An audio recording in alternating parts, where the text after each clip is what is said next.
Әлгі сүмелекке қыздың деймін. Бұл жігіттерің қызық екен. Маған бірнеше ұсыныс жасады. Бауырым, қаласаң былай істейік, қаласаң былай істейік. Мен әрине осыны таңдадым. Ең арзаны, қыз құсатып киіндіріп, бір қызбен төсекте жатқан суретке түсіру ұсынысы.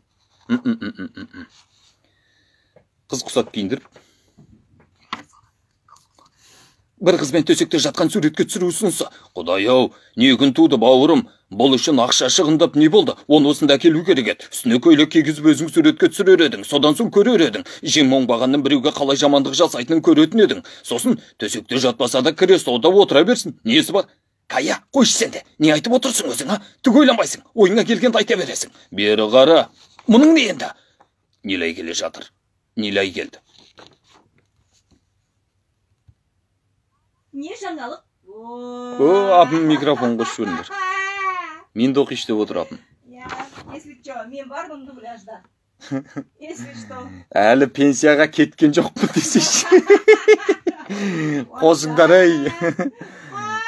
Әлі.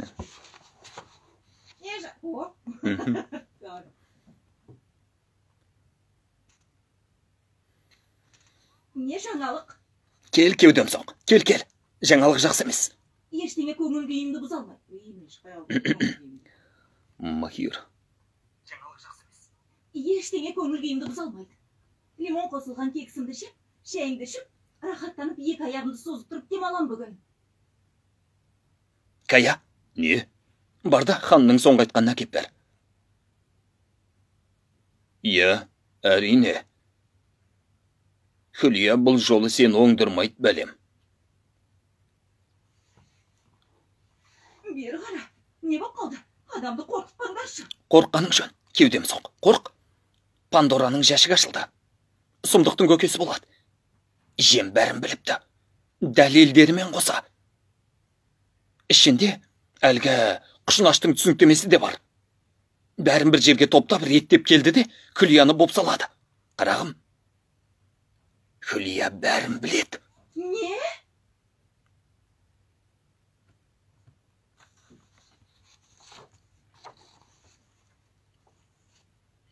Ой, Аллах. Екеуі қайда кетті екен? Іште де жоқ сияқты. Мынаны мұнда тастап.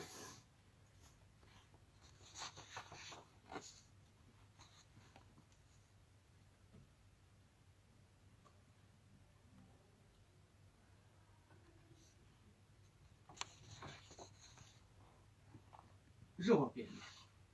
Не істеді сонымен? Не істеуші еді? Көлігіне отырып мелек іздеп кетті. Оның жанын шығарып, осында қайтып келеді, біліп қой. Құрыдым дей бер. Біттім ғой. Біттім. Хүлия менің де жанымды шығарады. Мен енді не істеймін? Ақылың енді кірді ме? Ойбу! Кая ғой. Махирдің даусымен ұрып жатырмын ғой. Кешірім өтінем. Мен енді не істеймін? Ақылың енді кірді ме? Мына істегендерің мүлдем дұрыс болмады, қарындасым. Хүлия енді не істей? Ой. Кая, бір армияға ма бір жаққа кетпейді екенсің. Басынан бересіш. Мен енді не істеймін? Ақылың енді кірді ме? Мына істегендерің мүлдем дұрыс болмапты, қарындасым. Хүлия не істесе де жөн. Екі ортада қиналған бақар ғана болды. Алтын патшасының сарайында тұратын болады. Олар ендігәрі бізге бет жүзінде көрсетпейді. Хүлия, бұл жерді жауып тастап бәрімізді бірақ айдап шығар. Құдай сақтасын. Тағы да қағаз жинап көше-көшені кезіп. Құдай сақтасынан бересіш. Құдай сақтасын, тағы да қағаз жинап көше-көшені кезіп кетпесем жарар еді. Сәл тұра тұршы, Кая. Соншама не көрінді? Сәл тоқташ. Жаманырың бастама. Жоқ, мелек жауап бермейді. Хүлияға мұны неліктен істегенін айтқан шығар. Хүлия да оны түсінген болар. Баланы онсыз да керек қылмады ғой. Оған не жамандық істедік? Баланы туғалы әлпештеп бағып қақтық қой. Менің түк жазығым жоқ қой. Құрбым не десе соны істедім. Ақ қарасын анықтап жатпадым.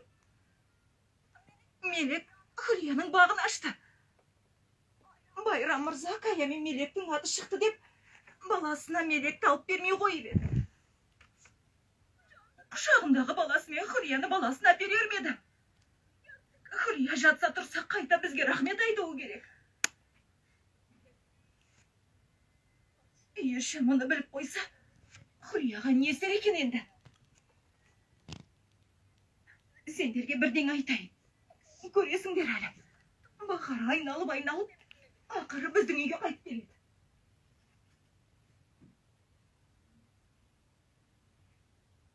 Маған неге бүйтіп қарайсыңдар? Өлімге үкім етіл... Ой.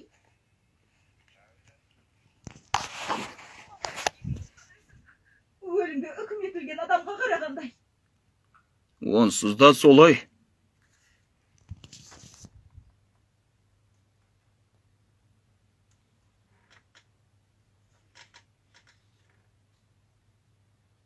Айта бер Орхан. Аға, бір жағдай болды.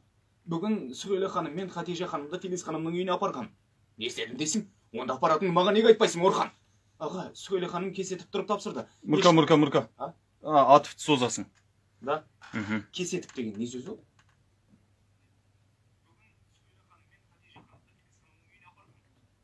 Не істедім дейсің? Онда апаратыңды маған неге айтпайсың, Орхан? Аға, Сүгейлі ханым кесетіп тұрып тапсырды. Ешкімге айтпады. Екеуінің қолында папкаға салынған бір құжат болды. Сонан соң не болды аға? Филис ханым жоғары қабаттан секіріп кетті. Не? Филис ханым жоғары қабаттан не үшін секірді? Не? Қарағым, не деп тұрсың өзің? Тірі ме? Не халде? Аға, білмеймін.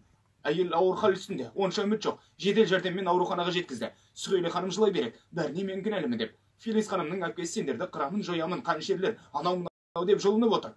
Дереу ханымдарды ол жерден алып кет. Олар мұнда жоқ аға. Мен шай алып кел. Мені дейді, маған.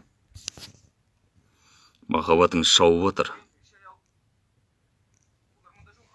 Маған шай әкел деп жіберіп еді. Қайтып келсем жоқ. Аурухананы түгел қарап шықтым аға. Екеуі ешбір не ол?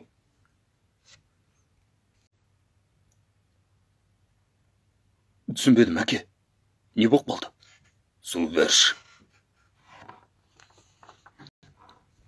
Мінекей аға.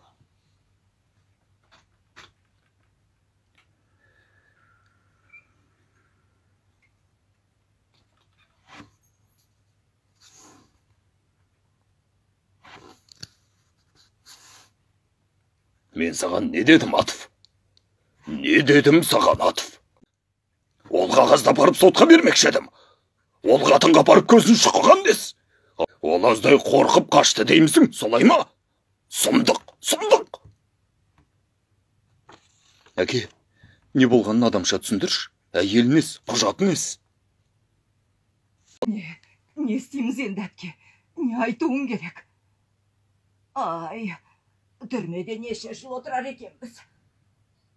Арам ниетпен істемедік десек, біраз жылымызды кемітер ме екен? Жоқ, әпке, біздікі бет белгілі ғой. Әдейі саналы түрде істелдік. Істелдік дейді? Істедік, наверное.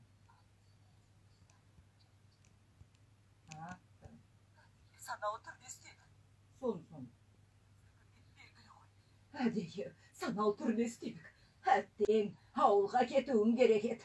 Ауылдан не істейсің? Таба алмайды ғой деймісің? Анжыр дұрыс болмай қалды, Ақмарал. Әттең ауылға кетуім керек еді, ананың аузында жүр. Әттең, ауылға кетуім керек еді. Сұқайран онда не дейік? Тезі дейік. Біраз жылымызды кемітер ме екен? Жоқ, бізді бет белгілі ғой. Әдейі саналы түрде істедік. Әттең, ауылға кетуім керек еді. Ауылда не істейсің? Таба алмайды ғой. Таба алмайды ғой. Күшті келді. Таба алмайды ғой деймісің? Маңдайға не жазылған болса, соны көреміз дейінді. Бұлай істесек қайтеді. Әуежайға тартып отырсақ қайтеді. Төлі құжатым өзіммен бірге. Сенікіше. Жарайды. Жоқ болса үйден тез алып шығарсың. Сонан соң бірінші ұшаққа мініп, визасыз бір жерге ұшармыз. Әпке, тоқташ, қоя тұршы енді. Үндемеш, ойымды жинақтап алайыншы, құдай үшін. Сен де қызықсың. Ой, сүйіммен байрам кеп қалды. Сен де қызықсың осы, әке. Ондай құжатты суырмада қалдыруға бола ма екен? Мына ақымақтың қорлығы әбден өтті-ау. көрінетін жерге тастай салған. Ал оны сумақайлардың бірі тауып алған. Біздің үйді білесің ғой. Жарайды. Бақырып шақырғаннан түк шықпайды. Бәріміз бірге қазір ауруханаға барамыз. Ол қатын аман қалсын деп Құдайдан тіле. Егер олай бұлай болып кетсе, менен жақсылық күтпе. Кәрімге хабар беру керек. Ол да бар әрине. Үстімізге қона түсетін шығар енді, қаншерлер, жендеттер деп. Онымен өзің сөйлесші, ауруханаға алдап сулап алып кел. Онсыз да естіп біледі ғой, қазірден жолынып жүрмесін. Өзімше әкем неғып үндемей жүр деп ойлап қоям. Сенгенің сол құжат екен ғой. Бірақ саған ескертіп қояйын. Әке, егер Кәрім бұл жолы үйден кетсе, мен ештеңе де білмеймін. Кетсе жолы болсын, кетсе кетсін. Көшенің қатынына бала тапқызған мен емеспін ғой. Мен оның балығын тазалағалы отырмын. Әке, айғайламашы енді Құдай үшін. Бұл қыз неше жыл бұрын сондай іске бармақшы болыпты. Бірақ сол күні қолға түсіпті. Қызды неге соған бұлай жезөкше дейсің? Ал Кәрім байғұс мұны қайдан білсін? Кешір ойбай, кешірім өтінем. Мен барып тұрған дөрекі адам екенмін ғой. Сен мұны қалыпты жағдай деп білсең, маған мұны айтшы онда. Сендердің маңайларында түн ішінде шығып тәнін саудаға салатын қанша кісі бар? Көшеде қанша адам тұрады сендер тұратын көшеде? Мә, мынау не сөйлем жарықты ғой. Көшеде қанша адам тұрады сендер тұратын көшеде деген қалай кетті? Кейде осындай болады енді. Тәнін саудаға салатын қанша кісі бар? Сендер тұратын көшеде қанша кісі бар? Көршілердің кім бар? Мен ауруханаға барайын әке. Сол жерде кездесерміз. Сонда менің не істеуім керек еді Хұсейн? Немеремді сол қатынның қолында қалдыруым керек пе еді? Жіпсіз байланып отыруым керек екен ғой. Жаным-ау, қолымызда табақтай құжат тұр ғой, құжат. Сенің кесігіңнен жоғалып кетпесе әрине, кім білсін? Ай, Атфай. Ай, Сұхилай. Ай, Сұхилай.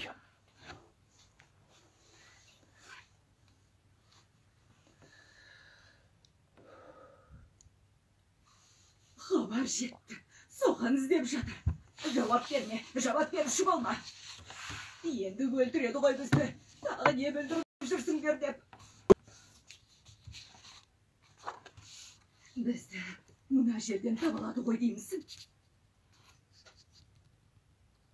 Қайдан білейін? Айналада бірде-бір камера байқамаппын. Құрысын, қатып қалдым ғой.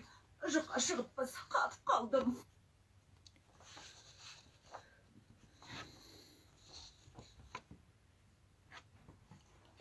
Жауап бермейді әрине. Жауап бермейді. Өйткені не білдіргенін бек-айбат біледі. Қайдан жауап берсін? Дереу үйге хабарлас. Білейін, сендердің Гүлнар екеуің есік тарс-тарс еткізгендерің қайта-қайта. Рас айтам. Жоқ, аштың ғой. Жауап бермейді. Иә, бастан берсаш.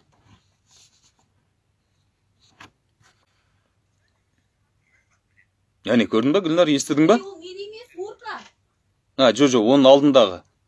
Гүлнар кірген кездегі де қатты естілді. Аласаш соны, Давай. Жоқ, оның алдында. 5 минут бұрын.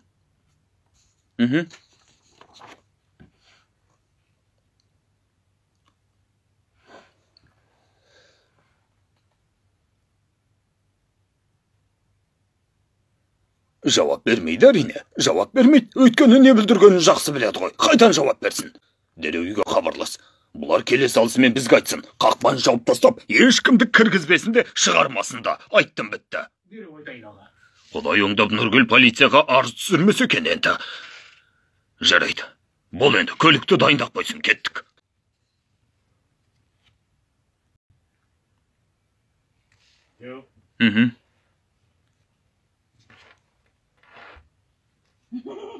Бізде.